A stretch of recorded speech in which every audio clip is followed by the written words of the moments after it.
Hello class, this is Professor Bay, and we're going to talk about chapter 10, reaction today. This chapter talks about all the violence that happens fighting the counterinsurgency against communism in Latin America. So after the Cuban Revolution exploded, the Cold War came to Latin America really fast and full force.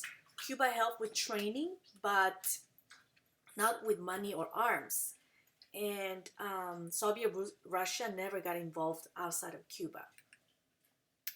The U.S. Department saw any Marxist revolutionary movement in Latin America as a Soviet proxy force, which was not true because the Soviet Union was not really involved in any way except in Cuba. And the U.S. policy encouraged a very violent counter-revolutionary reaction that spread all over the region in the 1960s and 70s. You will see a lot of violence and a lot of wars that happens and also massacres. Marxism to side with the weak and the impoverished, and there were the masses and against the rich minority. And they were against the U.S. multinational corporations. The anti-communists, the upper class, and most of the middle class supported the anti-communist. So you have the Marxists, who are with the weak and the impoverished, and the anti-communists, who are the upper class and the middle class, who moved to the right. The National Security Doctrine is a U.S. provided military aid for Latin American armies. It's called counterinsurgency and how to fight guerrillas. So the U.S. actually helped people in Latin America to fight their own people. So they would train people in their own countries to fight against the communism. The National Security Doctrine is an anti-communist alliance. Latin American armed forces are key allies to the U.S.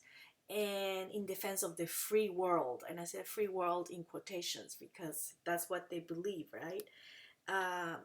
It was a counterinsurgency. Latin American generals, like the alliance with the U.S. military, they increased power of the army, defeating the defending. They said they were defending the free world. And these generals, they weren't powerful friends. They were friends with the U.S., right? So for them, it was good to do this with alliance with the U.S. because they will gain power and they will gain friends. So it's their own benefits, really.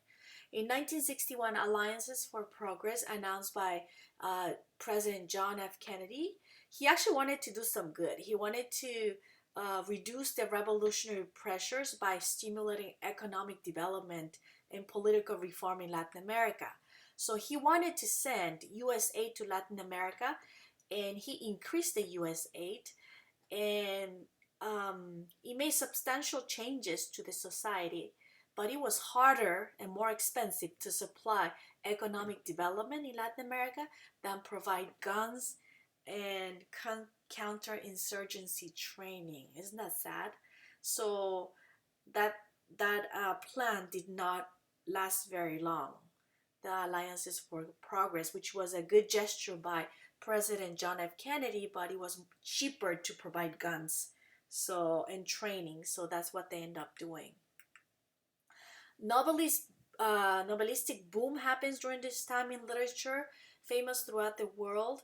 The author spoke about revolution. For example, they call it the boom because it happened in the 60s. And what happens is all this Latin American literature is being published in different languages. So there's an editorial company where they're translating these works and distributing it to the world. So the world gets to read works that before were only in Spanish. So there's a boom happening where the world learns about the literature that is written in Spanish because it's being translated. And one of the most famous figures of the boom is Colombia's Gabriel Garcia Marquez. He wrote 100 Years of Solitude in 1967, and it really tells you about the dictatorships and the political situation that happens in Latin America through the story of this family called La Familia Buendia, that goes through 100 years, through several generations. And this book climaxes with a massacre as the government machine guns fire into crowds in a banana company.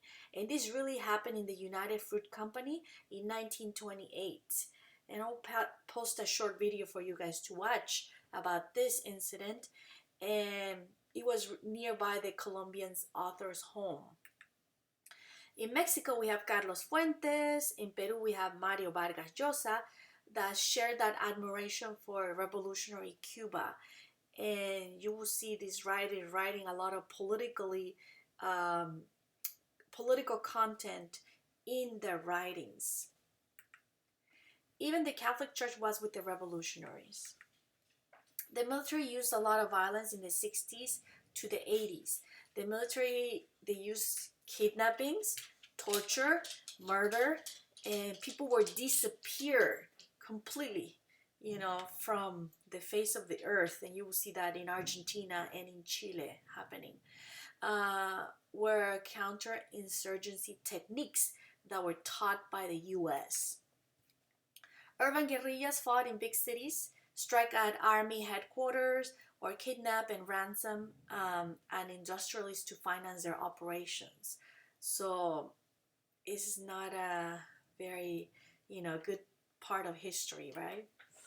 To get information about guerrillas, Latin American security forces subjected prisoners to horrors like tortures, rape, electric shocks, permanent blindfolding, psychological torment, and probably everything. All these tactics were taught by the U.S. school, okay, of the Americas. Horrible conditions. And U.S. policy called for democracy but helped trigger dictatorship. And the government of Latin America now was taken over by executive committees that were headed by generals and admirals, and they were called juntas. So the military rule happens in Brazil. Brazilian military leaders fought alongside U.S. forces during the World War II. Remember, they became allies of the U.S., so had close ties with the U.S. at this time. And the new president was João Goulart. He was a political protege of Getúlio Vargas, so he was guided by Getúlio Vargas. He inherited the nationalist coalition of the urban middle class and the working class. And when the middle class, after the Cuban Revolution, moved to the right, Goulart, he redoubled his outreach toward the urban workers. And they thought that he sounded very radical, and a lot of the foreigners feared expropriation, and the economy stalled. The land of hungry peasant leagues of impoverished northeastern Brazil began to admire the Cuban model. So people are living in poverty, and they're starting to admire the communist model. The military feared that Goulart might build a new revolutionary coalition of workers and peasants. And so they have a coup. With the help of the U.S. military, Brazilian generals seized the control of the country, and the coup succeeded in 1964. And the Brazilian military ruled with democracy for 20 years following the coup of 1964. And the urban guerrillas in the late 1960s and 1970s were attacked with death squads. Generals took cues from the US, and the right-wing nationalists pay attention to road building, developing projects in the Amazon basin. New industries will thrive at the expense of Brazilians' poor majority, so there will be progress economically at the expense of the poor.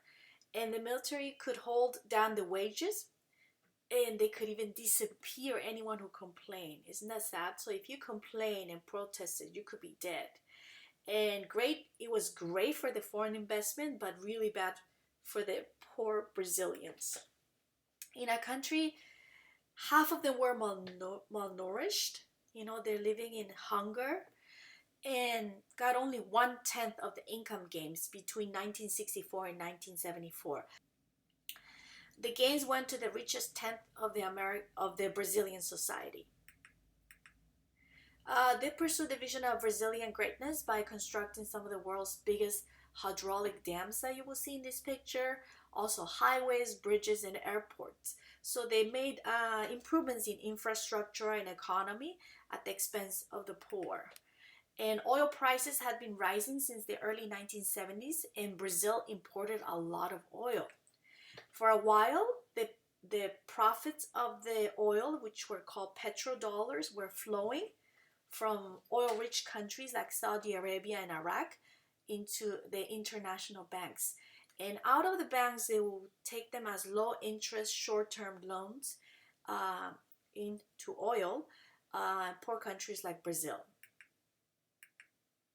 The Brazilian military governments borrowed billions of petrodollars to maintain the developmental thrive. So they were using all those for the development of the country.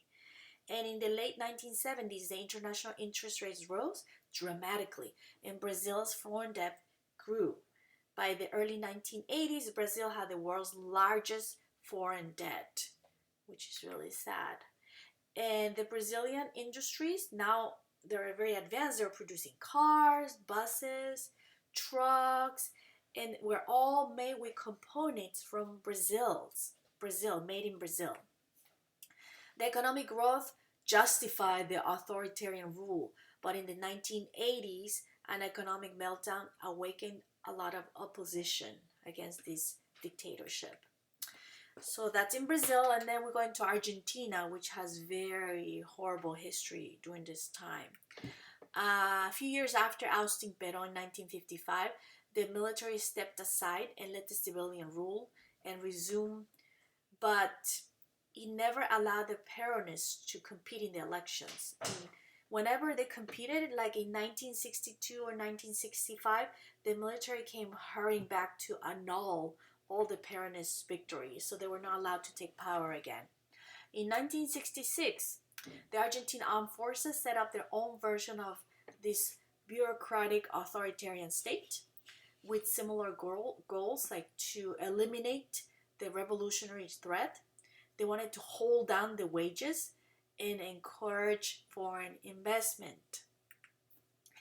And the dirty war happens, killing that began in the 60s and escalated through the 1970s.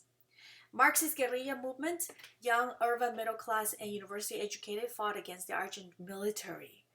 And during this time, there was a group called Montoneros, best known guerrilla from Peronist families, and the military responded with death squads that disappeared, probably more than 20,000 people, murdered them after interrogating, torturing them, and they would secretly dispose those bodies and disappear them from the registry completely.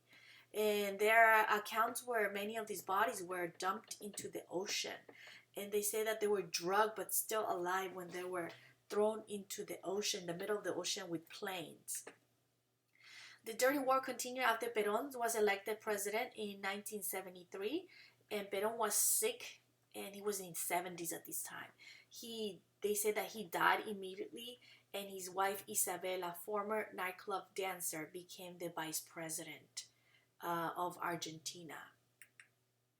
Perón split apart, and Isabel Perón was replaced by a new military president in 1976, and the military exterminated the guerrilla fighters. In the 1970s, mothers carrying photographs of their disappeared children began to protest in Plaza de Mayo, and it's called Las Madres de la Plaza de Mayo. And they used white scarves embroidered with names of their disappeared children. This act gave awareness of the history of Argentina to the world. So many of their sons and daughters were disappeared during this time and never came back.